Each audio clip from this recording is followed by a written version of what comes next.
13.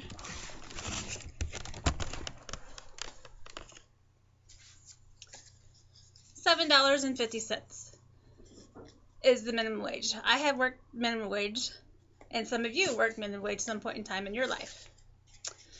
The problem with the new minimum wage is that the cost of living for 1 year is higher than what one person would make in 1 year's time, and that is why minimum wage needs to be raised. It is no wonder why people often have to take on more than one job at a time to make ends meet. As introduced in 2014 by the Department of Labor, raised the minimum wage to $7.50, and that's before taxes.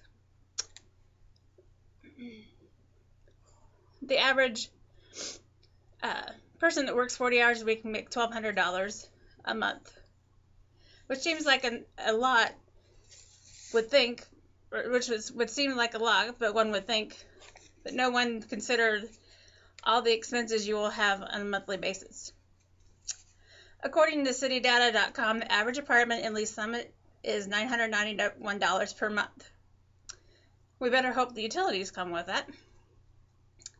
We might have a place to live, but what about the groceries, car insurance? According to the Department of Agriculture website, the average 19 to 50-year-old spends $276 at home for their groceries. This does not include a quick fast food lunch or dinner out, only for groceries at home. As reported in 2009 by the Average Insurance website, the cost of insurance per month is $134. This doesn't include the price of the car. As you can clearly see, the average person making $7.50 cannot survive on less than $1,200 a month. By raising the minimum wage, this would help remedy the stress and financial hardship of those workers. If the minimum wage was raised to $12 an hour, the financial hardship would be lessened.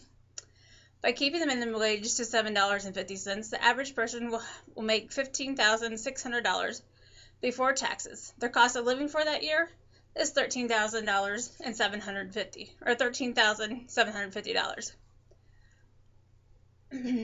Only leaving before taxes less than $800 a month spent on accidentals and savings. By raising the minimum wage to $12, the average person working a 40-hour work week would make $24,960, and that's before taxes as well. The cost of living still remains at $13,750, leaving almost $11,000 before taxes for accidentals and savings. By raising minimum wage, the financial hardship would be a great relief. As according to raisetheminimumwage.com, $15,600 is actual income before taxes. The number of states where a minimum wage worker could afford a 2-bedroom apartment working minimum wage is 0. Only 13 states out of 50 annually increase the minimum wage to match the cost of living. I understand there could be pushback from companies, such as higher wages paid to those that don't really meet their working needs and abilities. The company would simply have to reinstate their training needs, and it's all part of the company's training facility, so they would just run them through the training again. Another misconception a company might have is about their bottom line and how it would be affected.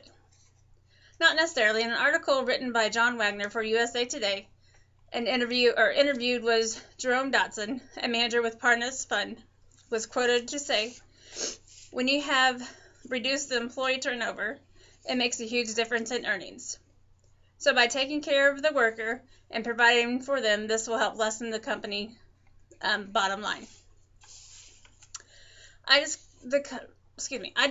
discussed the following today: the low minimum wage and the cost of living, and how by increasing the minimum wage would help all financially and help reduce stress. To quote U.S. Representative Bill Parcell, Today's minimum wage earner has to work a day and a half just for pay for a full tank of gas. That is simply shameful. Thank you.